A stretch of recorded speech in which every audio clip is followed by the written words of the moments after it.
എല്ലാവർക്കും നമസ്കാരമേ. പുതിയ യാത്രയിലാണ് നമ്മൾ. നമ്മുടെ യാത്ര ഇപ്പൊ ഇതെവിടെ സ്ഥലം അറിയാമോ? അല്ല, കൈപ്പറ്റൂരിൽ നമ്മളിങ്ങോട്ട് പോവാം. പത്തനാപുരം അല്ലേ? കൈപ്പറ്റൂർ വഴി നമ്മൾ പത്തനാപുരം പുനലൂർ റൂട്ടിലാണിത്.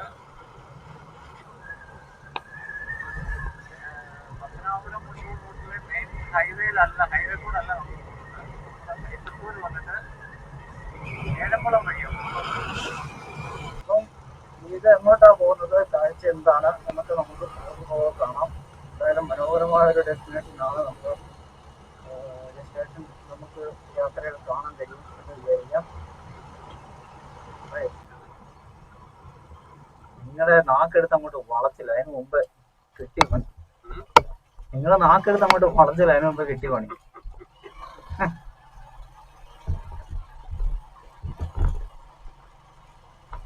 ഏഴംകുളത്തിന് 8 കിലോമീറ്റർ ഉണ്ട്. കൂടെ 12 കിലോമീറ്റർ. ഇതിന്റെ 12 കിലോമീറ്റർ ഓടുന്ന സമയം കൊണ്ട് നമുക്ക് പാതി വഴിയിച്ചല്ല. ഇതിലേ കയറണ്ടേ? എന്നാ പിന്നെ റോഡ് അവിടുന്ന് വഴി കാണിക്കത്തില്ലായിരുന്നു. കൂടെ നിന്ന് പോകാം. അത് എനിക്ക് മനസ്സിലാവുന്നില്ല എന്താ സംഭവം.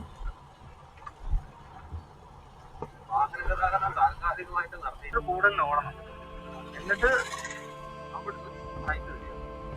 അതും പിന്നെയും കിടക്കുമല്ലേ ദൂരം. ഇനി എന്നാ പിന്നെ ആ ദൂരം നമുക്ക് നേരെ പത്തനംതിട്ട പോയാൽ പോരെ.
ആ വഴിയായിരുന്നല്ലേ?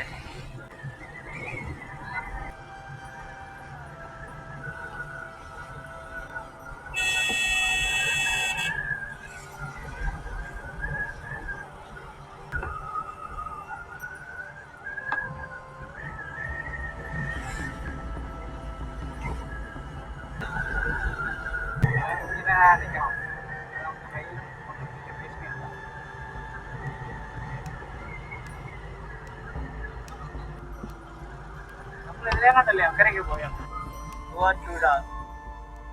റോഡിലേക്ക് വന്ന് കയറി. കുട്ടികളിലൊക്കെ എത്ര വ്ലോഗ് ഞങ്ങൾ ചെയ്തിട്ടുണ്ടെന്ന് യൂട്യൂബ് തപ്പി നോക്കണ ഒരു അമ്മാതിരില്ലേ. അതുപോലെ വീഡിയോസ് ആ ഭാഗങ്ങളിൽ നിന്നൊക്കെ പെറുക്കി വീഡിയോസ് ചെയ്തിട്ടുണ്ട്. ആ ഭാഗങ്ങളിൽ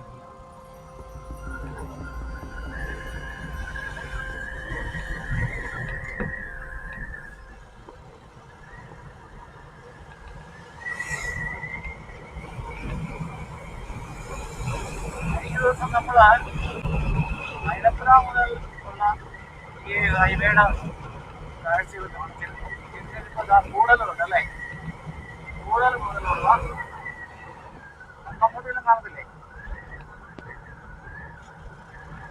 കൂടുതൽ തൊട്ടുള്ള കാഴ്ചകളാണ് ഇപ്പോൾ കാണിക്കുന്നത്. ഇതുള്ള യാത്ര കുടുംബമായിരിക്കും. നിങ്ങൾ അവിടെ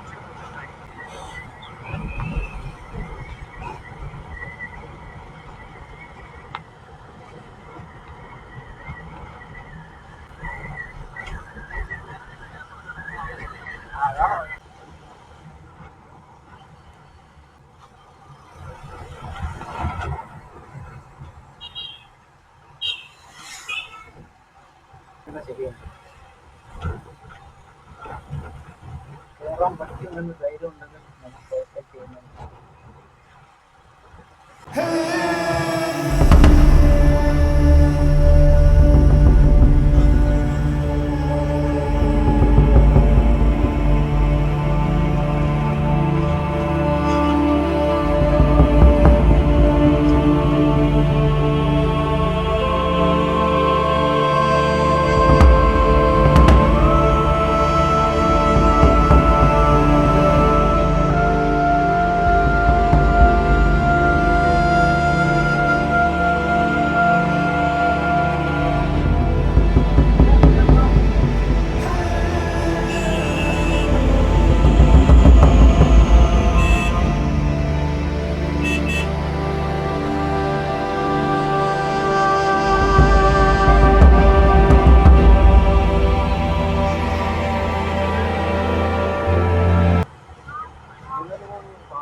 പാടത്ത് ഞങ്ങൾ പോയിട്ടുണ്ട്.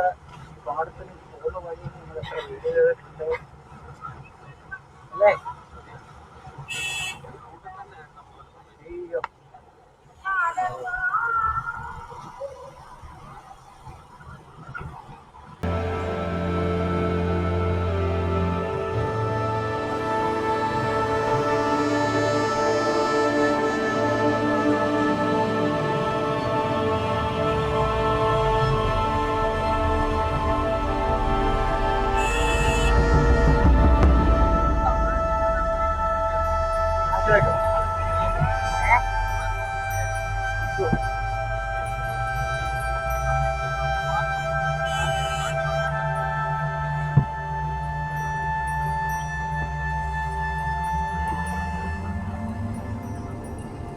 നമ്മള് 40 രൂപയ്ക്കും 400 രൂപയ്ക്കും 4000 രൂപയ്ക്കും നമ്മൾ കിടന്ന് ബുദ്ധിമുട്ട്. 40,000 എന്നൊരു കണക്ക് പോലും നമുക്ക് ബുദ്ധിമുട്ടാണ്. നമ്മളിപ്പം 4000 വരെയൊക്കെ മാക്സിമം നമുക്ക് പറയാൻ പറ്റുള്ളൂ. അത് കിടന്ന് ബുദ്ധിമുട്ടാണ്. അപ്പൊ പിന്നെ ഈ രാഷ്ട്രീയം എന്ന് പറയുന്നത് കാശ് ഉണ്ടാക്കാൻ പറ്റുന്നതെല്ലാം കാശ് ഉണ്ടാക്കുന്നുണ്ട്. അണികളെന്ന് പറയുന്നവന്മാർ പോസ്റ്റ് പൊട്ടിച്ച് കൊടിയും കെട്ടി വീട്ടിൽ ചെന്നിട്ട് പഴങ്കഞ്ഞിവെള്ളം കഞ്ഞിവെള്ളം കുടിച്ച് ജനം തുടങ്ങുന്ന എത്രയോ പ്രവർത്തകരുണ്ട്. എന്നിട്ട് നേതാക്കന്മാർ പിറ്റേ ദിവസം എന്തായിരിക്കും പറയുക? അതെ, നേതാവാക്കുന്നവൻ ഈ പഴങ്കഞ്ഞി വെള്ളം കുടിച്ചിട്ട് അവന്റെ പിള്ളേരുടെ പട്ടിണിയും കണ്ടിട്ട്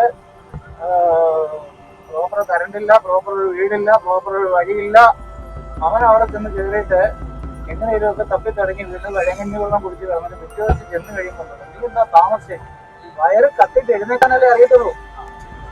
ഇത് നേതാവിന് അറിയത്തില്ല. അവൻ സാധാരണക്കാരന്റെ അവസ്ഥ എന്ന് പറഞ്ഞാൽ ഇതൊക്കെ തന്നെ. ഈ ചെറു വിളിക്കുമ്പോ അവനെ തന്തയ്ക്ക് വിളിക്കാം.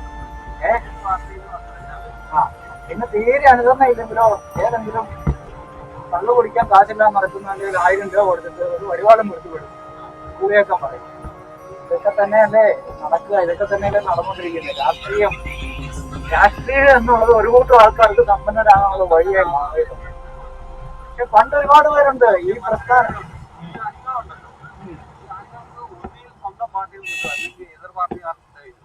സ്വന്തം പാർട്ടിക്കാർ ഇതെല്ലാം ചെയ്യും. എതിർ പാർട്ടിക്കാരൊക്കെ ചെയ്യുന്ന കണക്കിലാണ് വളരെ കുറവാണ് നടക്കാൻ പറ്റത്തുള്ളൂ. ഈ പാലമല്ല വലിയ വിവാദമായ പാലം, അത് പണി തീർന്നു അല്ലേ?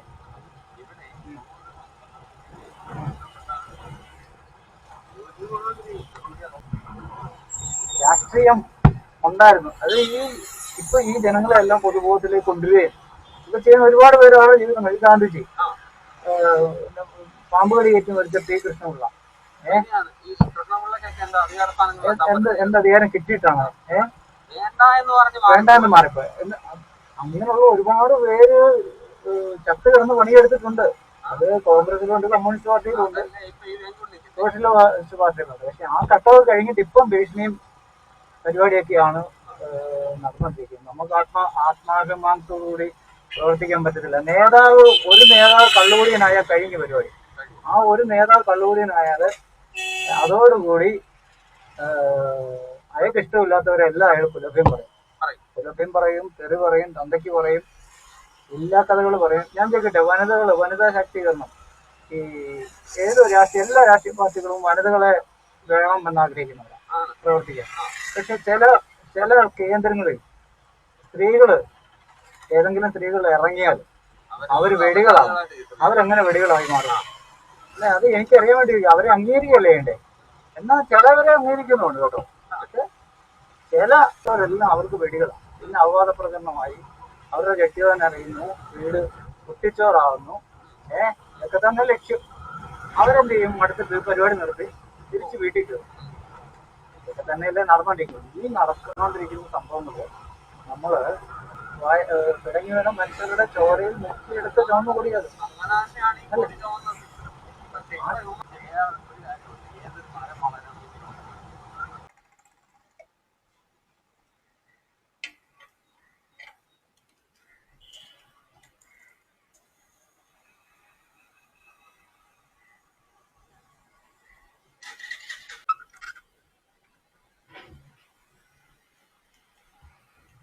നല്ല സ്നേഹം കൊണ്ട് സംഭവിക്കുന്നു. പ്രസ്ഥാനത്തോടുള്ള ഈ വ്യക്തികൾ എന്ത് പറയുന്നു അതൊക്കെ മൈൻഡ് ചെയ്യാതെ വയ്ക്കുന്ന പ്രസ്ഥാനത്തോടുള്ള സ്നേഹം, അതാണ് ആ സ്നേഹത്തോട് വയ്ക്കുന്നത്. പക്ഷെ ആ സ്നേഹത്തെ മുതലെടുപ്പായിട്ട് കാണുന്നു എന്ന് വരുമ്പോഴാണ് നമുക്ക് വിഷമം ഉണ്ടാകുന്നത്. അത്രേ ഉള്ളൂ, വേറെ കാര്യമില്ല.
ഇതാണ് പള്ളിപ്പടി അല്ലേ?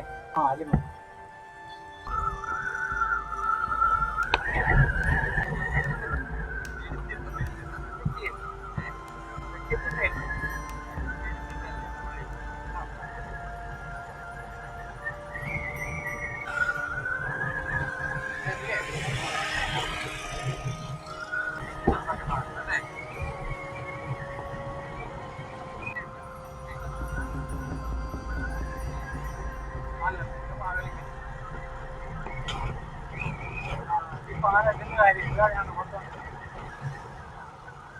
ഇതൊക്കെ പണിത് കഴിഞ്ഞേ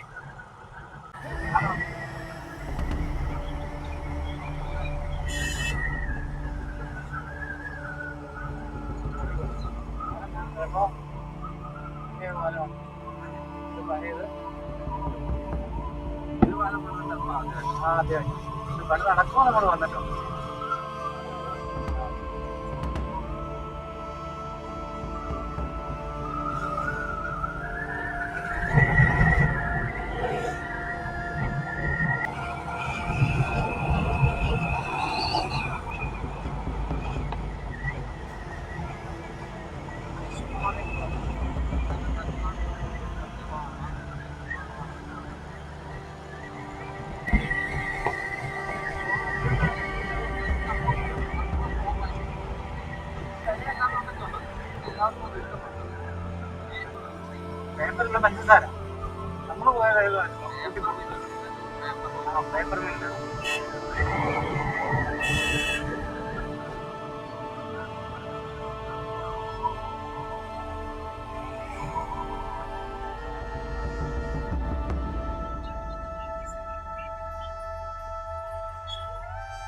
തിരിച്ചു വരുമ്പോൾ പാലം ഒന്ന് ഇറങ്ങി വിശദമായിട്ടൊന്ന് കൊടുക്കണേ. ഇവിടെ തീരുവല്ലേ ഹൈവേ? മൂവാറ്റുപുഴ ഹൈവേ അവിടെ തീരുവ അല്ലേ? ഉള്ളൂർ വന്ന് കയറി നമ്മൾ ജന്മത റൂട്ടിലാണ് പോകുന്നത്.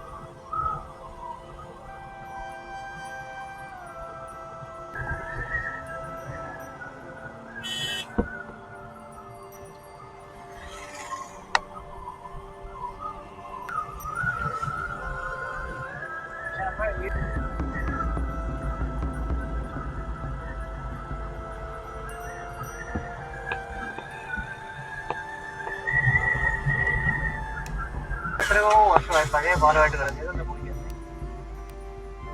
ഇതെന്താ ഈ പണ്ടത്തെ പാലം? പ്രാദേശിക റോഡുകൾക്കാണ് ഈ സ്റ്റേ ഒക്കെ പാലം. ഹൈവേ വികസനത്തിന്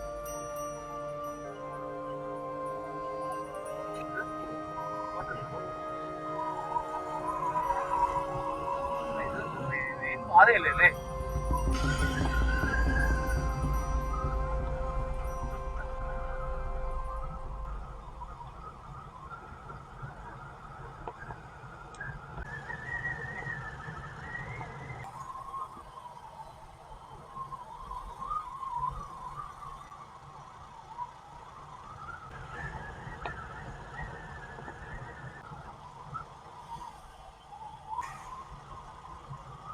താമരപ്പള്ളി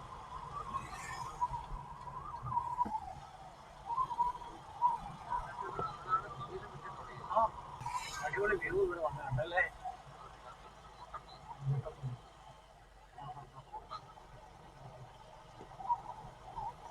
വഴി നടന്നു പോകണ്ട.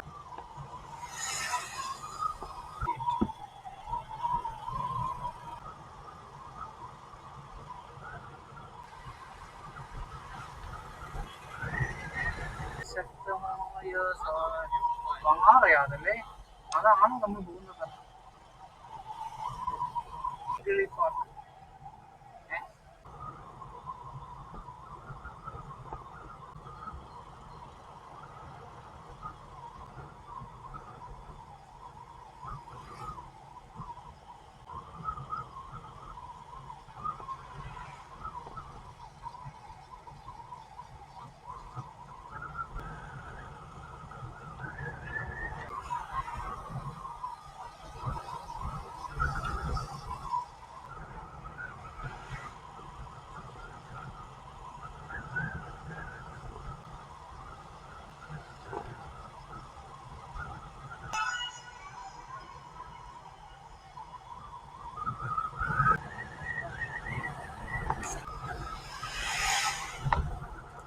എന്ന് തന്നെ ഈ ചെറുപ്പനൊക്കെ ഇങ്ങനെ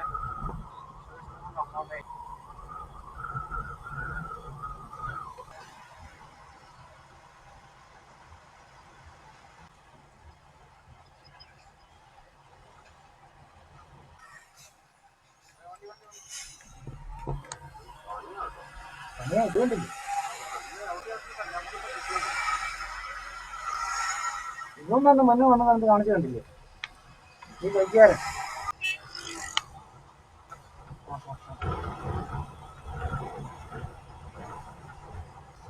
എനിക്ക് നോക്കാൻ പറ്റത്തില്ല, വണ്ടികൾ ഇങ്ങനെ വരുന്നുണ്ട്.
ഫ്രണ്ട്സ്, അപ്പം നമ്മുടെ ഡെസ്റ്റിനേഷൻ്റെ തൊട്ട് താഴെ എത്തിയിരിക്കുകയാണ്. ഇവിടെ വരെയുള്ള റോഡ് മാർഗമുള്ള യാത്ര എങ്ങനെ ഉണ്ടായിരുന്നു എന്ന് പറയുക.